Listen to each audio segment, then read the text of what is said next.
Good morning. Today, 20 August 2024.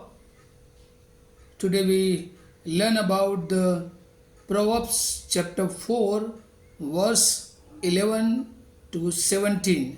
આજે આપણે નીતિવચનોના પુસ્તકમાંથી ચોથો અધ્યાય અને એની 11મી કલમથી 17મી કલમ સુધી પ્રભુના વચનો જોવા માગીએ છીએ. અને પ્રભુનું વચન આપણને આ પ્રમાણે કહેશે: મેં તને જ્ઞાનના માર્ગમાં કેળવ્યો છે, મેં તને પ્રમાણિકપણાને રસ્તે દોર્યો છે. તું ચાલશે ત્યારે તારા પગલાં સંકોચ પામશે નહીં, અને તું દોડશે ત્યારે તને ઠોકર વાગશે નહીં. શિખામણને મજબૂત પકડી રાખ, તેને છોડતો નહીં, તેને સંઘરી રાખ, કેમ કે તે તારું જીવન છે. દુષ્ટના માર્ગમાં પ્રવેશ ન કર, અને ભૂંડા માણસોના રસ્તામાં ન ચાલ. તેનાથી દૂર રહે, તેની પડખે ન જા, તેનાથી પાછો ફરી જઈને ચાલ્યો જા, કેમ કે તેઓ નુકસાન કર્યા વગર ઊંઘતા નથી, અને કોઈને ફસાવ્યા વગર તેમની ઊંઘ ઉડી જાય છે. કેમ કે તેઓ દુષ્ટતાને અન્ન તરીકે ખાય છે, અને જોર જુલમને દ્રાક્ષારસની પેઠે પીવે છે. અને અહીંયા આજે સવારે આપણે જે પ્રભુનું વચન જે જોઈ રહ્યા છે, ખાસ કરીને father wise instruction to their children, એમના બાળકોને પિતાની ખાસ પ્રકારની શિખામણ અથવા સલાહ. અને એમાં ખાસ કરીને એના જે પિતા છે, આપણા સર્વના પિતા ઈશ્વર છે, અને આપણા પૃથ્વી પરના જે પેરેન્ટ્સ છે, જે મા બાપો છે, એ આપણને જે શિક્ષણ આપે છે. અને એ શિક્ષણમાં પ્રથમ વાત જે અહીંયા નોંધવામાં આવી છે, અને એ વાત એ છે કે I taught you the way of wisdom. મેં તને જ્ઞાનનો માર્ગ શીખવ્યો છે. અને એવું કહેવાય છે કે બાળકનો જન્મ થાય ત્યારે એની પહેલી સ્કૂલ એનું ઘર હોય છે, એના મા બાપ હોય છે, કે જ્યાંથી તે જ્ઞાનનો માર્ગ શીખે છે.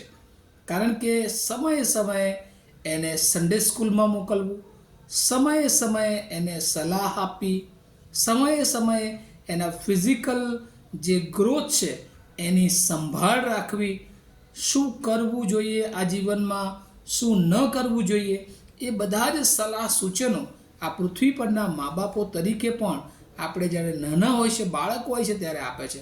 અને એ જ રીતે ઈશ્વર પણ જ્યારે આપણે એનામાં જોડાઈએ છીએ, એના બાળકો બનીએ છીએ, ત્યારે એ આપણને ફાધર્સ વાઇઝ ઇન્સ્ટ્રક્શન એ આપે છે. અને અહીંયા સુલેમાન એ પ્રભુના વચન દ્વારા એ પ્રમાણે જણાવે છે કે માતા પિતા તરીકે એને જે મળ્યું છે, અને આ વાત કે આઈ ટોટ યુ, મેં તમને શીખવ્યો છે જ્ઞાનનો માર્ગ. અને એ જો માર્ગ આપણે અપનાવતા નથી, આપણને એ જ્ઞાનના માર્ગમાં કેવી રીતે ચાલવું જોઈએ એ પણ જાણે કે અહીંયા શીખવવામાં આવ્યું છે.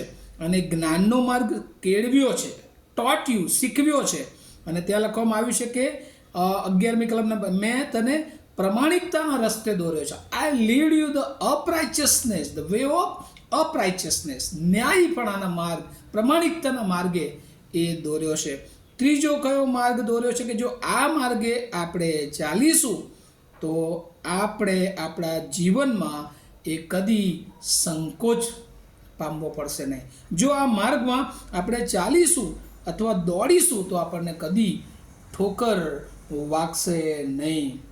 અને એટલે એ પ્રભુએ આપણને ખાસ પ્રકારની સૂચના આપ્યું છે: when you walk your step will not be hampered, and if you run you will not stumble.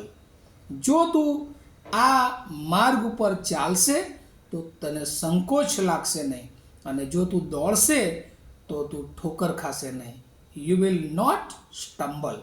અને એટલા માટે કહે છે કે આ મારી સલાહ, જે સૂચનાઓ છે, એને તું પકડી રાખ, કારણ કે એ જ તારું જીવન છે.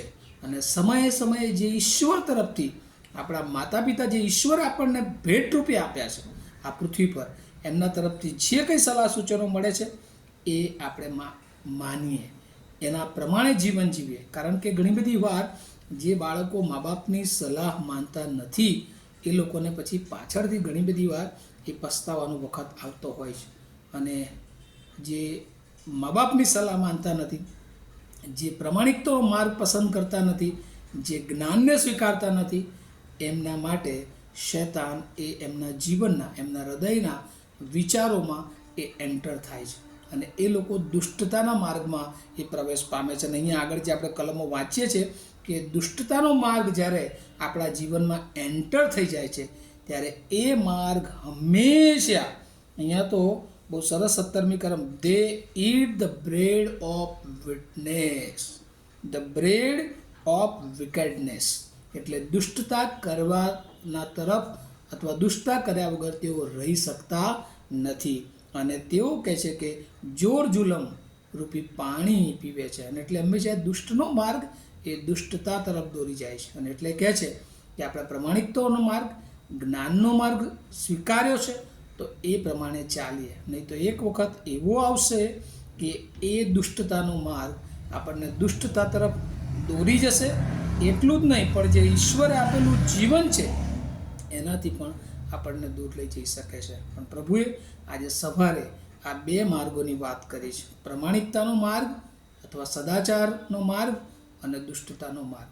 અને પ્રભુના એક મહાન સેવક ડૉક્ટર બિલી ગ્રેહામ એ પ્રમાણે કહેતા હતા કે જ્યારે આપણી સામું એવું લાગે કે પાપ આવી રહ્યું છે ત્યારે આપણે એનાથી દૂર ભાગી જઈએ.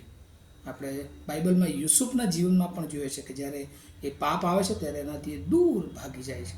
અને વાલાઓ, આપણે પણ આપણા જીવનમાં એવું લાગે કે કંઈક બાબતો એવી આવી રહી છે કે જે દુષ્ટ શૈતાન તરફથી છે તો આપણે એનાથી દૂર ભાગી જઈએ. પણ આપણે સતત પ્રભુના જ્ઞાનમાં, પ્રભુના વચનોમાં, પ્રભુની સ્તુતિમાં, પ્રભુની આરાધનામાં અને પ્રાર્થનામાં દ્રઢતાથી લાગુ રહીએ કે જેથી કરીને પ્રભુ આ પૃથ્વી પર આપણા બધાનો ઉપયોગ કરી શકે. આ વચનો દ્વારા પ્રભુ એની કૃપા, એનો આત્મિક આશીર્વાદ આપણ સર્વને આપે.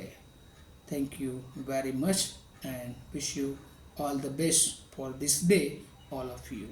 આમેન. પ્રાર્થના કરીએ. અમારા જીવંત અને દયાળુ ઈશ્વર, અમે તમારો બહુ આભાર માનીએ છીએ આજની સવારને માટે. પ્રભુજીએ વર્ડ ઓફ વિઝડમ તમે અમને આપ્યું છે અને પ્રભુ એ જ્ઞાની વચન દ્વારા અમે શીખ્યા છે કે અમે પ્રમાણિકતાનો માર્ગ પસંદ કરીએ, અમે જ્ઞાનનો માર્ગ પસંદ કરીએ, દુષ્ટતાના માર્ગથી દૂર રહીએ અને માર્ગમાં ચાલવા માટે તમારી ખાસ કૃપા અમને સર્વને આપો. અમારી પ્રાર્થના ઈસુ પ્રભુના નામમાં સાંભળો, તેનો સ્વીકાર કરો.